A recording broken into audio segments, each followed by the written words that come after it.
রব্বুল আলামিন, পৃথিবীর কোনো মানুষ আমার গুনাহ সম্পর্কে জানে না, তুমি আমার গুনাহ সম্পর্কে জানো।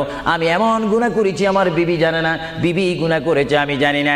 আল্লাহ তুমি সব কিচ্ছু জানো, হে আমার প্রভু তুমি আমাকে মাফ করে দাও। আমার আল্লাহ বলে, তারপরও যদি তোমাদেরকে আমি মাফ না করি, তারপরও বান্দা তোমরা আমার রহমতের দরজা থেকে ফিরে যাইও না। আমি তোমাদেরকে হুকুম দিচ্ছি, ওয়ালাউ আন্নাহুম ইয যালামু আনফুসাহুম জাউকা, বান্দারে যদি গুনাহ করে ফেলো আমার রহমত থেকে মুখ ফিরে তুমি চলে যাইও না। বান্দা, আকাশ পরিমাণ যদি গুনাহ করো, পাতাল পরিমাণ যদি গুনাহ করো, সাগরের পানি পরিমাণ যদি গুনাহ করো, পাহাড় তুলনায় যদি তুমি গুনাহ করো, আমার দরবার থেকে তুমি নিরাশ হইও না।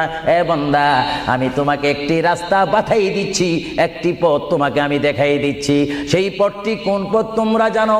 ওয়ালাউ আন্নাহুম ইয যালামু আনফুসাহুম জাউকা, বান্দারে যখন তোমরা বরবাদ হয়ে যাবে তখন তোমাদেরকে একটা পথ আমি তোমাদেরকে দেখাই দিলাম। সেই পথটির নাম হচ্ছে আমার রাসূলের মদিনা। জোরে বলেন সুবহানাল্লাহ।